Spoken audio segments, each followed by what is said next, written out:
তনুশ্ৰীত আছে সুধিছে sir alternative English fourth subject হয়নে? পোনপ্ৰথমতে আমি জানিব লাগিব যে আমাৰ প্ৰথম ছাবজেক্টখন হৈছে এইচএছৰ ইংলিছ, যিখন কম্পালচৰি আমি চবে ল'বই লাগিব। ছেকেণ্ড ছাবজেক্টখনত আমাৰ দুটা অপশ্যন থাকে, অসমীয়া আৰু অল্টাৰনেটিভ ইংলিছ। যদি তুমি অসমীয়া লৈছা ছেকেণ্ড ছাবজেক্ট হিচাপে, সেইখন তোমাৰ কম্পালচৰি ছাবজেক্ট হৈ যাব, সেইখন কেতিয়াও ফ'ৰ্থ ছাবজেক্ট নহয়। আৰু যদি অল্টাৰনেটিভ ইংলিছ লৈছা ছেকেণ্ড ছাবজেক্ট হিচাপে, তেনেহ'লে সেইখন ছাবজেক্ট অল্টাৰনেটিভ ইংলিছো কেতিয়াও ফ'ৰ্থ ছাবজেক্ট নহয়। তুমি তাত যি মাৰ্কছ পাবা সেইটো তোমাৰ মাৰ্কশ্বিটত, ফাইনেল ৰিজাল্টত সেইটো তোমাৰ প্লাছ হ'ব।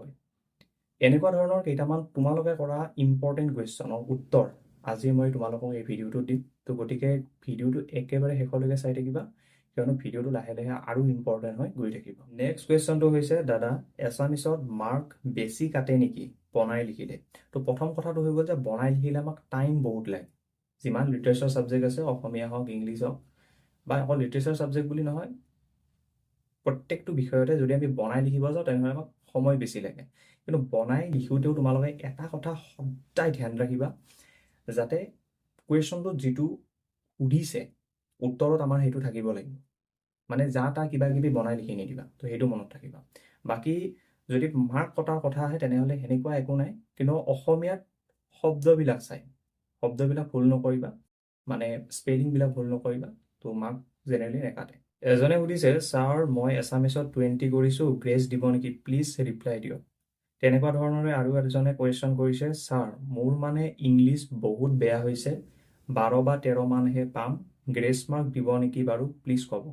এই দুটা প্ৰশ্নৰ উত্তৰ দিয়াৰ আগতে আমি তোমালোকক সোধা দুটা কমিউনিটি পোষ্টত আমি সুধিছিলোঁ। ইংলিছৰ দিনাখনো ৰাতি আমি সুধিছিলোঁ যে তোমাৰ পৰীক্ষা কেনেকুৱা হৈছে, অসমীয়াৰ দিনাখনো আমি এক্সাম যোৱাৰ পিছত ৰাতি সুধিছিলোঁ যে তোমাৰ পৰীক্ষা কেনেকুৱা হ'ল। ইংলিছৰ কমিউনিটি পোষ্টটোত যদি চাওঁ, তাত বৰ্তমান সময়লৈকে 746টা ভোট আছে।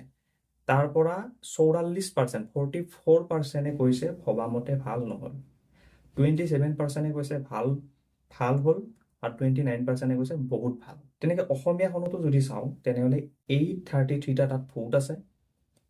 22%এ কৈছে বেয়া হৈছে বুলি, 20%এ কৈছে বহুত ভাল হৈছে, আৰু 59%এ কৈছে জাষ্ট ভাল হৈছে, আৰু বেয়া নাই হোৱা, মানে ভাল হৈছে।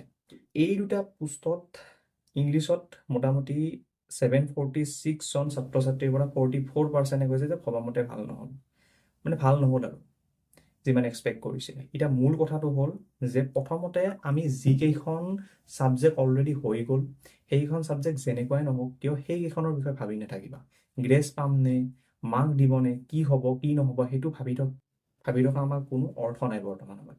যিকেইটা পৰীক্ষা হৈ গ'ল সেইটো আমি পিছত চাম, কিন্তু যিকেইটা এক্সাম আমাৰ আগত আছে, যিকেইটা এক্সাম আমি এতিয়া দিব লাগিব, সেইকেইটা এক্সাম আমি ভাল কৰিব লাগে। যোৱাটো হৈ গ'ল, এতিয়া আমি বাকীকেইটা এক্সাম যাতে আমি ভাল কৰিব পাৰোঁ। এডুকেশ্যন কেৰিয়াৰ ছাপোৰ্টটো তোমালোকৰ লগত সদায় আছে। কিবা অসুবিধা হৈছে তোমালোকে কমেণ্ট কৰা, আমি এনেকৈ ডিছকাছ কৰিম, লাইভতো আমি ডিছকাছ কৰোঁ। তো যোৱাটো হৈ গ'ল, যোৱাটোত বেছি ভাবি নাথাকিবা।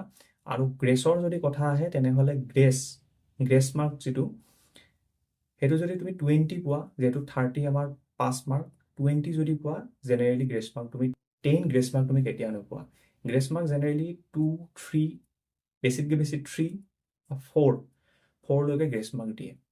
তো টেনশ্যন ল'ব নালাগে। যদিও আমাৰ পৰীক্ষা যোৱা দুটামান বেয়া হৈছে, এটা বা দুটা এক্সাম যদিও বেয়া হৈছে, আমাৰ আহি থকা এক্সামকেইটা আমি ভাল কৰিব লাগে। বেয়া হোৱা এক্সামকেইটাৰ আমি চলিউশ্যন গোটেইকেইটা পৰীক্ষাই শেষ হোৱাৰ পিছত বেয়া হোৱা পৰীক্ষাকেইটাৰ আমি চলিউশ্যন উলিয়াম। তো আজিৰ এইটো ভিডিঅ'ত আমি ইমানে আলোচনা কৰিলোঁ। আকৌ লগ পাম অন্য এটি নতুন ভিডিঅ'ত। তো আজিলৈ ইমানেই। জয় হিন্দ, বন্দে মাতৰম, জয় অসম।